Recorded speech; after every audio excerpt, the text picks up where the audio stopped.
प्रेम से बोले शंकर भगवान की जय। हर हर महादेव। देवों का देव महादेव जी के चरणों में प्रणाम करती हूँ। मेरा प्रणाम का स्वीकार हो। माता गौरा पार्वती के चरण में प्रणाम करती हूँ, मेरा प्रणाम स्वीकार हो। गणपति ललनवा के चरण में प्रणाम करती हूँ, मेरा प्रणाम स्वीकार हो। सब देवी देवताओं का चरण में प्रणाम करती हूँ, मेरा प्रणाम स्वीकार हो। गुरु भाई बहना, मैं एक महाशिवरात्रि व्रत की कथा सुनाने जा रही हूँ। इस कथा को सुनने से भगवान मन में मन्नतें पूरी करते हैं। जो भी मन में श्रद्धा रखते हैं, श्रद्धा को पूरे करते हैं। और महाशिवरात्रि व्रत जो भी पुरुष या स्त्री जो भी करते हैं, भगवान उसे हर सुख देते हैं, हर खुशी देते हैं, हर मन्नतें पूरी करते हैं। अंधा को आंख देते हैं, कुड़िया को कया देते हैं, निर्धन को धन देते हैं, बांझन को पुत्र देते हैं, और कन्याकुमारी का अच्छे घरवर पति सब सुंदर मिलता है। इसलिए महाशिवरात्रि व्रत अवश्य करना चाहिए। महाशिवरात्रि के दिन पूरी रात जागरण करनी चाहिए और सब मिलकर जिस जगह पे हो, कहीं भी हो, मंदिर हो या तो प्रतिमा रख के पूजा करे, तो वहां पर जागरण करना हेतु जरूरी है। क्योंकि जो भी जागरण करते हैं उसे सर्वश्रेष्ठ अति फलदायक भगवान उसे देते हैं। तो गुरु भाई बहना, महाशिवरात्रि करना मत भूलिए। तो प्रेम से बोलिए शंकर भगवान की जय। गुरु भाई बहना, एक राजा थे और राजा जो थे बड़े अच्छे राजा थे, बड़े सुंदर राजा थे, वो बड़े पराक्रमी राजा थे। राजा जो थे अपने प्रजा को ख्याल रखते थे, लेकिन राजा साहब कोई पूजा पाठ नहीं जानते थे, कोई ऐसा व्रत नहीं करते थे। राजा साहब को सिर्फ अपने राज से जरूरत था, अपने प्रजा के भरपाई करते थे। धीरे धीरे समय बीत रहा था। समय बीतते बीतते राजा रानी का ब्याह का कई वर्ष हो गया, लेकिन कोई संतान नहीं हुआ। राजा साहब के प्रजा राजा से कहने लगे, हे राजन, आप निसंतान हैं, आपको क्यों नहीं संतान है, इसलिए आप दूसरा ब्याह क्यों नहीं कर लेते हैं। राजा को प्रजा की बात अच्छी लगा। राजा साहब ब्याह करने को तैयार हो गए और राजा साहब दूसरी विवाह करके ले लाए। जब दूसरी विवाह करके ले आए तो उस रानी को कई वर्ष हो गया, लेकिन कोई संतान नहीं हुआ। पूरे प्रजा कहने लगे, राजा साहब आपका ब्याह का 5 साल 7 साल 10 साल हो गया, लेकिन आपका फिर से कोई संतान नहीं हुआ। तो सबसे पहले बात है गुरु भाई बहना कि पहले के राजा महाराजा कई विवाह करते थे। 1 विवाह, 2 विवाह, 4 विवाह, 5 विवाह, 7 विवाह, कई विवाह करते थे। उनका कई पटरानियां रहती थी। उसी तरह राजा 2 विवाह कर लिए, संतान नहीं हुआ। तीसरा कर लिए, चौथा कर लिए, 5वां कर लिए, 7वां कर लिए, लेकिन संतान नहीं हुआ। राजा बड़े दुखी रहने लगे। राजा का मन में चिंता सताने लगा कि मेरा प्रजा जो है ठीक ही कहता है मेरे बारे में कि आपका संतान नहीं है। शायद हमें संतान रहता तो कितना खुशी का बात था। एक दिन के बात है, राजा जो थे, राजा अपने दरवाजे पर बड़े मन उदास होकर बैठे हुए थे। सवेरे सवेरे का समय था। एक ब्राह्मण भीछा मांगने आए और आवाज दिए, कुछ भीछा दान कीजिए। अंदर से रानी, सातों रानी निकली, थोड़ी थोड़ी अन्न लेकर ब्राह्मण को भीछा दे दी। ब्राह्मण को भीछा देते समय थोड़ी सी चावल नीचे गिर पड़ा जमीन पे। सभी रानियां महल के अंदर चल गई और जो ब्राह्मण थे वो अपने जगह पे चल गए इधर उधर मांगने। राजा वहीं पे दरवाजे पर बैठे हुए थे। एक पक्षी आई और दाना चुगकर खाने लगी। दाना चुगकर खाते देख राजा मुस्कुराने लगे। आह, कितना सुंदर पक्षी है, कितना जल्दी जल्दी अपने चोंच से दाना उठा रही है, कितना सुंदर है। आहा, राजा को मुस्कुराते समय न लगा और इतना ही में चिड़िया का मुस्कुराहट छिन गया। एक चिड़िया पक्षी जो चिड़िया थी दाने खा रही थी, दूसरी चिड़िया आई और उस चिड़िया को दबोच के मारने लगी। राजा देखने लगे, अरे ये तो कितना अच्छा से दाने खा रही थी, पर दूसरा पक्षी आई और इसे दबोच के मारने लगी। आखिर क्या कारण हो सकता है? इतना ही में एक चिड़िया और आई, वो भी उस चिड़िया को दबोच दबोच के मारने लगी। उसके जहां तक गला घोटने का कोशिश कर रही है दूसरे चिड़िया। राजा का हके बके बंद हो गया। आह, ये क्या जुल्म हो गया। पक्षी कितना सुंदर थी, पर तीसरा पक्षी भी आई, वो दबोच के मारने लगी।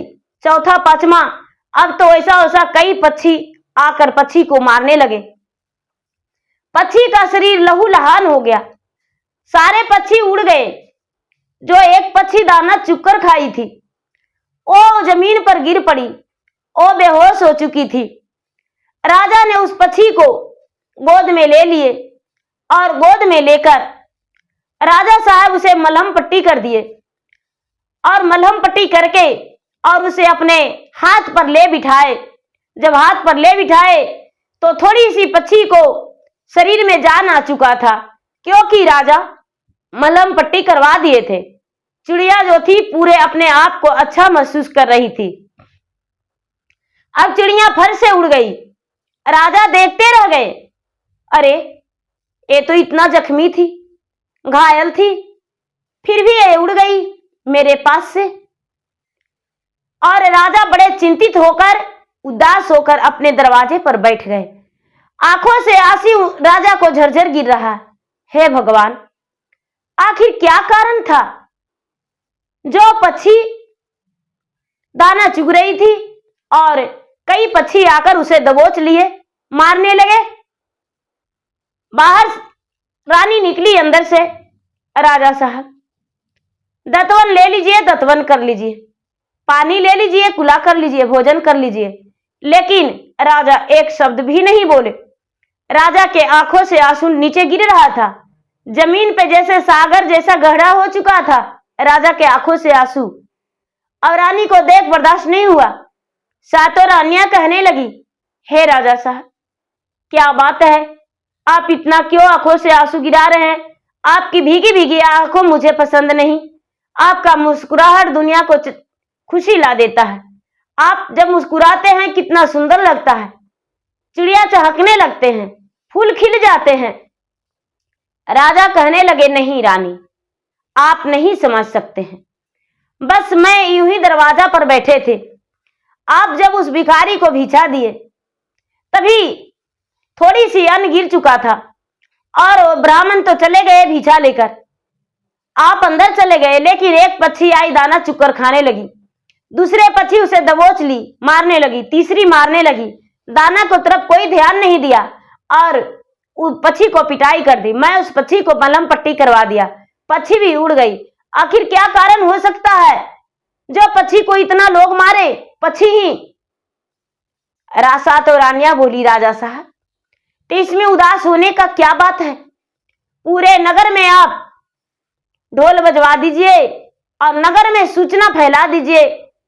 जो भी पक्षी का रहस्य बता देगा उसे हम बहुत सारे धन इनाम में देंगे। लोग आएंगे ब्राह्मण और पोथी पत्रा देखकर उसका रहस्य बताएंगे। इसमें चिंता करने की क्या बात है? राजा साहब इस बात को सुनकर तुरंत ही फैसला ले लिए। तुरंत मंत्री और सलाहकार के पास गए। मंत्री सलाहकार से बोले, हे मंत्री साहब, आपसे मुझे कुछ बात करना है। मंत्री जी बोले, क्या बात है राजा साहब? अपने पक्षी के बारे में बताए और नगर में ढोल बजाकर बात कहने का बतलाए।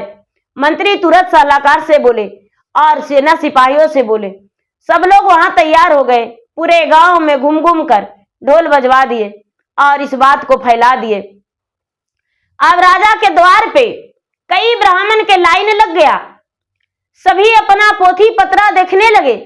राजा के दरबार पे पूरा भोजन की तैयारी हो गया। जो भी ब्राह्मण आते भोजन कर लेते और अपना पोथी पत्रा देखने में लग जाते। लेकिन कोई भी पक्षी का रहस्य नहीं बता सके। धीरे धीरे कई दिन बीत गया।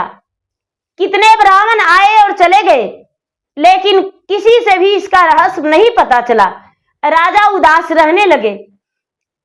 धीरे धीरे 10 दिन 15 दिन हो गया। अब तो राजा का दरबार पे लोग आना ज्यादा कर दिए थे। एक दिन का बात है, उसी नगर में एक बूढ़ा ब्राह्मण थे। उनकी 5 बेटियां थी। वो ब्राह्मण की पत्नी जो थी वो इस दुनिया से चल बसी थी। ब्राह्मण की पत्नी इस दुनिया में नहीं थी और ब्राह्मण जो थे बिल्कुल चिंतित रहते थे। मेरा 5 बिटिया है, हे भगवान, 5 बिटिया का विवाह हम कैसे करेंगे? हे भगवान, महंगी का जमाना है, कैसे मेरा गुजर होगा बिटिया का? मेरा बिटिया का हाथ पीला कैसे होगा? मेरा बिटिया ससुराल कैसे जाएगी? मेरे पास तो खेती बाड़ी भी नहीं, उसे भी बेचकर मैं अपना बिटिया को हाथ पीला कर सकूं, मैं अपने बिटिया को डोली में बैठाकर विदा कर सकूं। बड़े चिंतित रह रहे थे बूढ़ा ब्राह्मण। महाशिवरात्रि का दिन था। छोटी बेटी अपने पिता के पास गई और बोली, पिताजी आप बड़े उदास बैठे हुए हैं, क्या बात है, क्या कारण है? ब्राह्मण बोले, नहीं ऐसी कोई बात नहीं। छुपाते हुए अपने दुख दर्द अंदर ही दबाकर बेटी से मुस्कुराकर बोल दिए।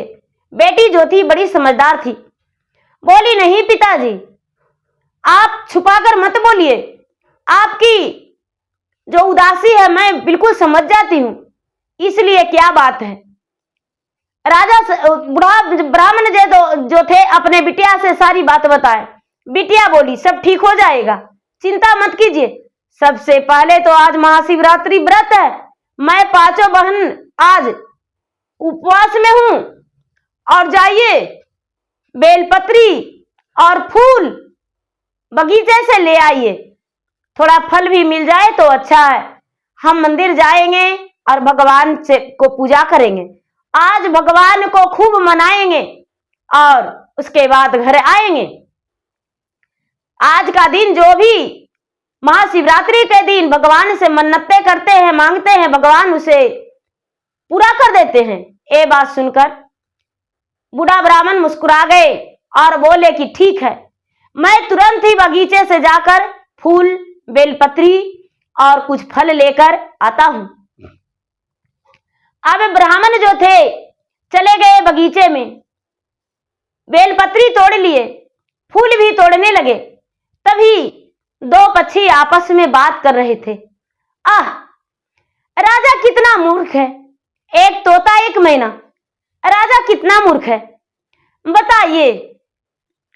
एक पक्षी का भी बात नहीं समझ में आया, पूरा नगर में ढिंढवारा पिटवा दिया है, ढोल बजवा दिया है। राजा को ये नहीं समझ में आया कि वो जो पक्षी था, पक्षी राजा जो है निसंतान है, और वो जो पक्षी थी वो गर्भवती थी, तो उसका दाना खा ली तो शायद उसके बच्चा जो था पेट में तो वो मर जाता और वो निसंतान हो जाती। इसीलिए तो हम सब मिलकर उसे मारे और उसे मारते मारते बेहोश गिरा दिए कि राजा को अन्न क्यों खाई। राजा निर्वंश है, राजा निसंतान है, राजा जो है कोई व्रत कोई पूजा पाठ तो करता नहीं, अपने आप को बड़ा साहसी है, लेकिन धर्म के नाम से कितना दूर है। गुरु भाई बहना, ये बात राजा जो बूढ़ा ब्राह्मण थे राजा के बारे में सुन लिए।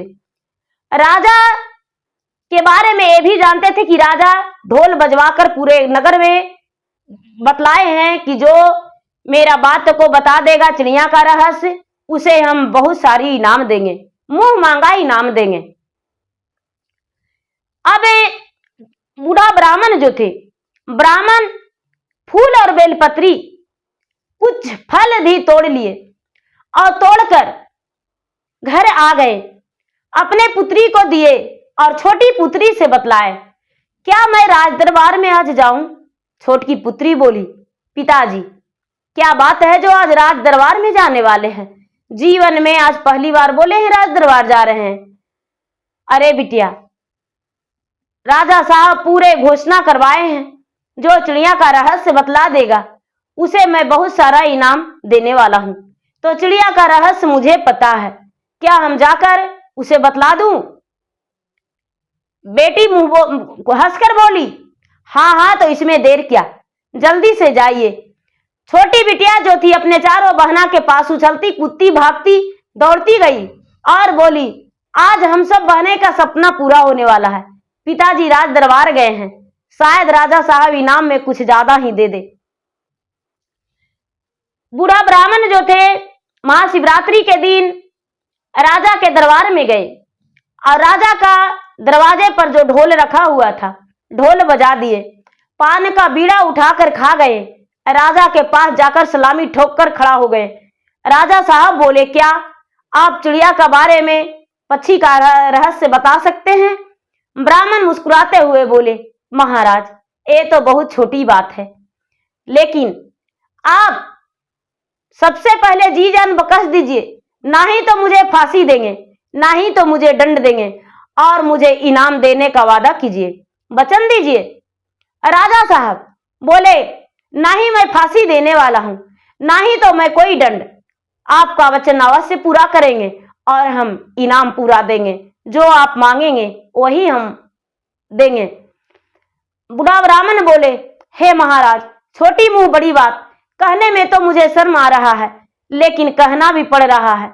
इसी कारण तो मैं आने का तैयार नहीं था, लेकिन सोचा कि राजा को लगता है कि दुविधा में लोग डाल दिए हैं, अब हमें रहस्य बताना होगा।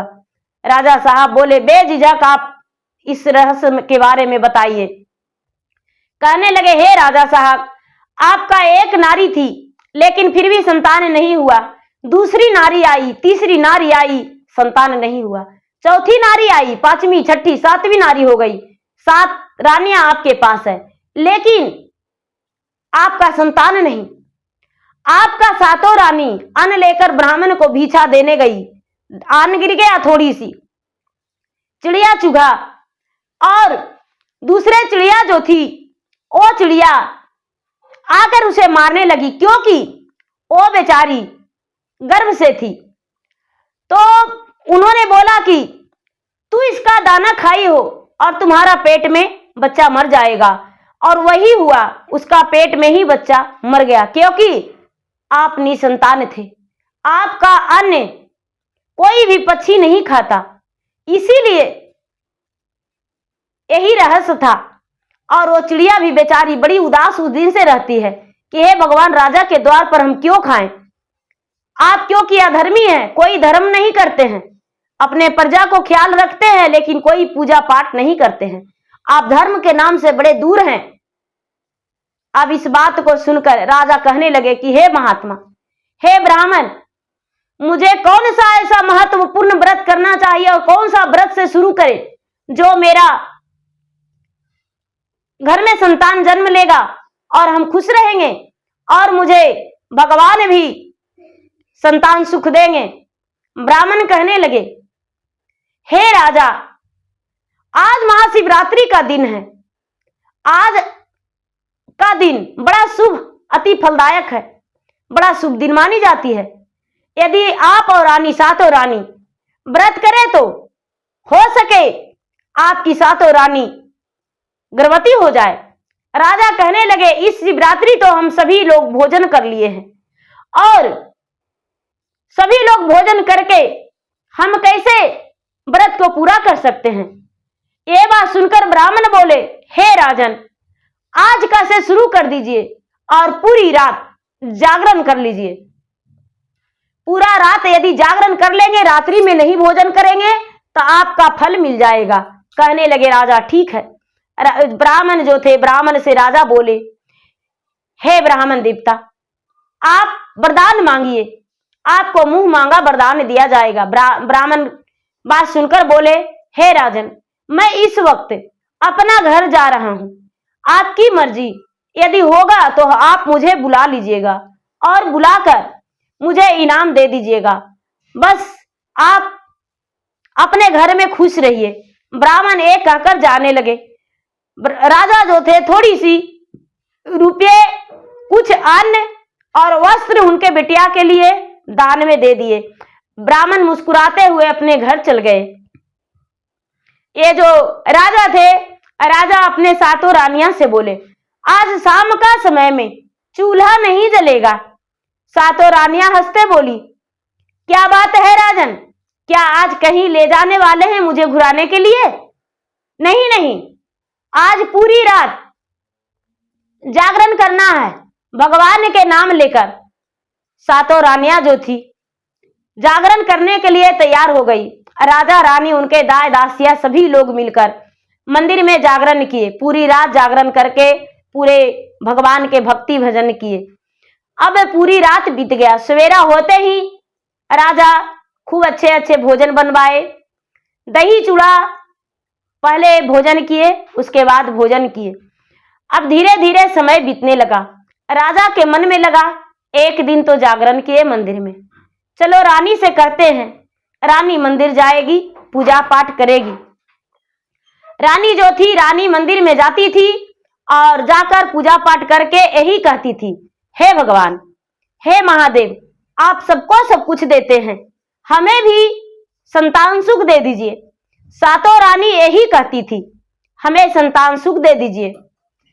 अब समय बीतते बीतते 1 साल बीत गया। पूरे 1 साल बीत जाने के बाद महाशिवरात्रि का दिन आया। ब्राह्मण जो थे, ब्राह्मण फिर से राज दरबार में आए। राजा साहब, अब तो महाशिवरात्रि का दिन आ गया है। राजा साहब विधि पूछे, आखिर महाशिवरात्रि का दिन क्या किया जाता है?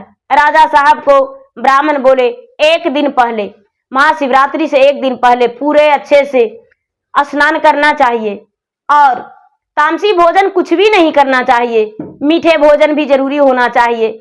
आप लोग प्रेम पूर्वक अच्छे अच्छे शुद्ध शुद्ध भोजन करिए और शुद्ध शुद्ध भोजन करके और तिरोस्ती के दिन आप पूरे दिन पूरे रात भोजन नहीं कीजिए। शाम का समय में या तो दिन में किसी भी समय जाके मंदिर में भगवान को पूजा करिए, या तो प्रतिमा रख के प्रेम पूर्वक पूजा पाठ करके और उसके बाद पूरी रात जागरण करेंगे।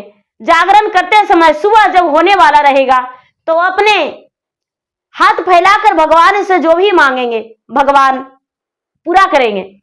राजा कहने लगे, आखिर पूरी दिन तो हम उपवास रहेंगे, तो क्या पूरी दिन भगवान को समय नहीं मिल पाएगा मुझे दान देने के लिए? ब्राह्मण बोले, नहीं महाराज, ऐसी बात नहीं है। भगवान भोलेनाथ और पार्वती, उनके जो भी दूत लोग हैं, सभी लोग पूरे मार्गदर्शन में घूरते हैं। सुबह सुबह में सबको मन्नत दान देते हैं, भूखे को अन्न, प्यासे को पानी, नंगम को चीज, सब कुछ सबको देते हैं।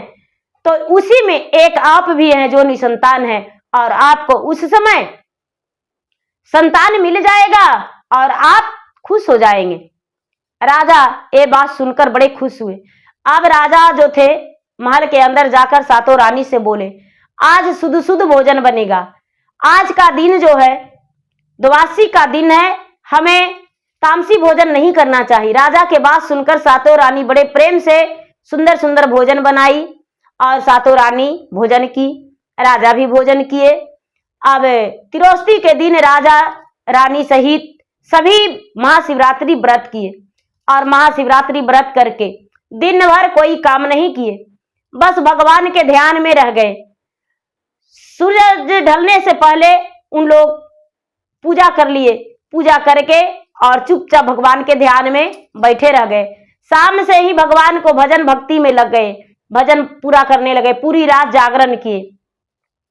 जब जागरण किए तो सुबह होने वाला था, 3, साढ़े 3, 4 बजते बजते सभी रानियां और राजा अपने आंचल फैलाकर यानी पल्लू फैलाकर, चादर फैलाकर अब भगवान से प्रार्थना करने लगे, हे भगवान, आप सबको सब कुछ देते हैं, जो आपसे मांगता है दिल से उसे सब वरदान पूरा करते हैं, तो भगवान आज मेरा आस भी पूरा कर दीजिए। मैं तो एक निसंतान हूं, इतना बड़ा राजा कहने का हूं, लेकिन पता नहीं कौन सा पाप किया हूं जो मैं निसंतान हूं।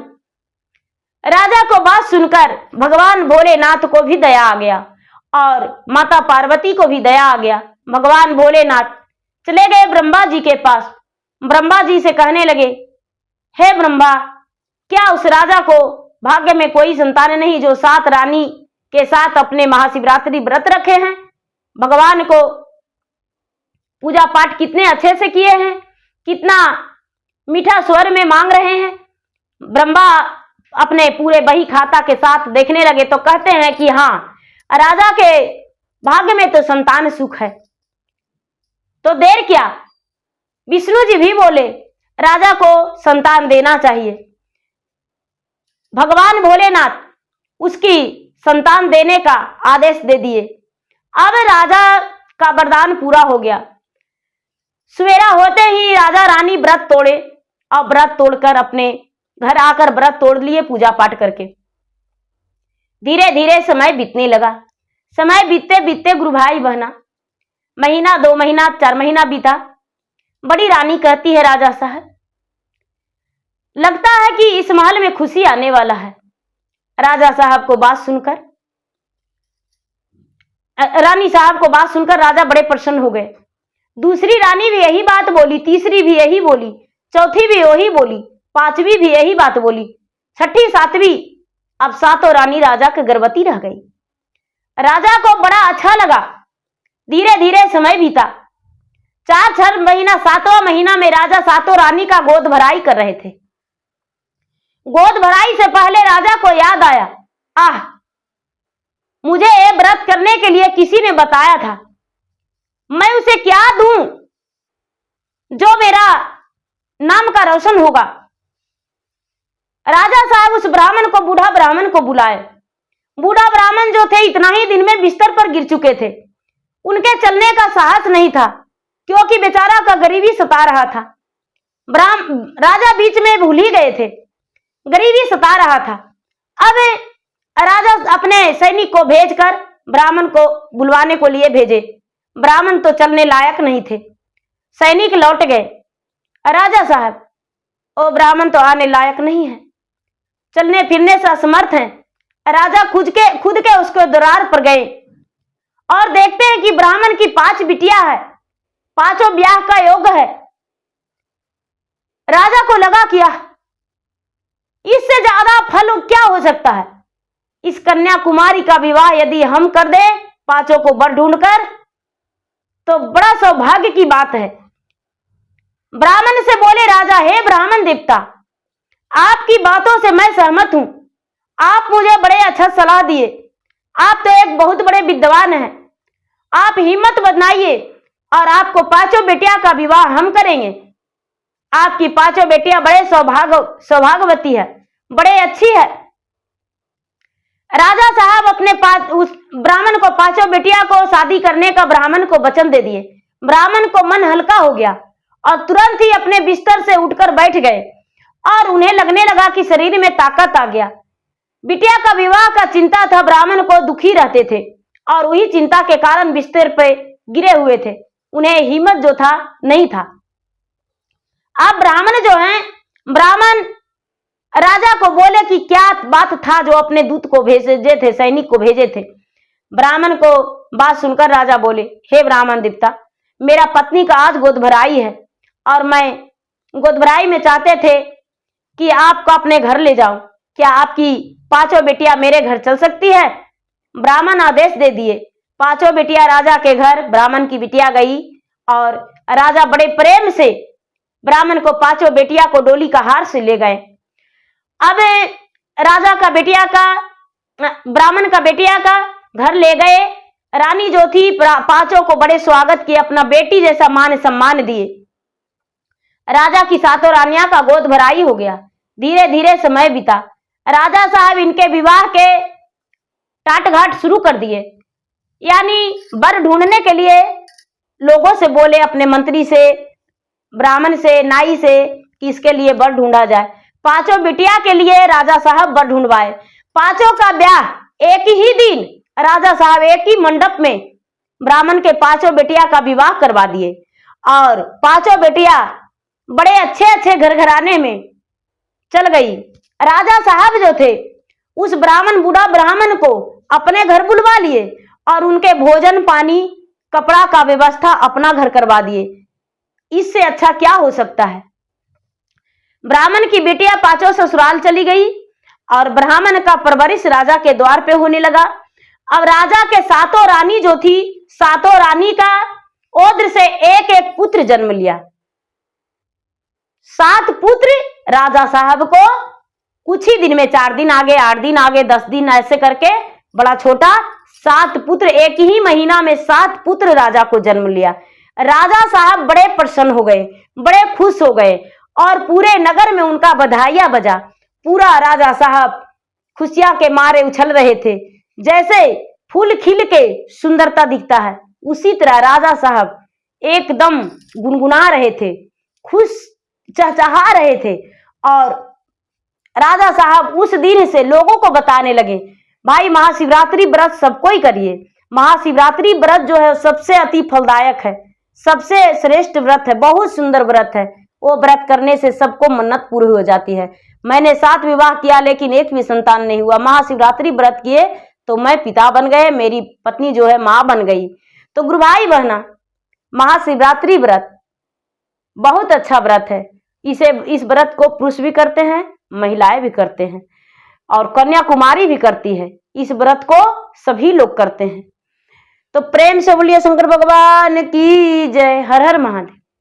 गुरु भाई बहना, मेरा वीडियो अच्छा लगे तो मेरा वीडियो को लाइक करें, शेयर करें। चैनल पर यदि नए हैं तो चैनल का सब्सक्राइब करें, बेल आइकन घंटी को दबाएं, जो कि मेरा वीडियो का नोटिफिकेशन सबसे पहले आपके पास जाए, आप मेरा वीडियो सुन सके। कमेंट बॉक्स में हर हर महादेव जय शिव गुरु जरूर लिखे। धन्यवाद। हर हर महादेव, घर घर महादेव। प्रेम से बोलिए शंकर भगवान की जय।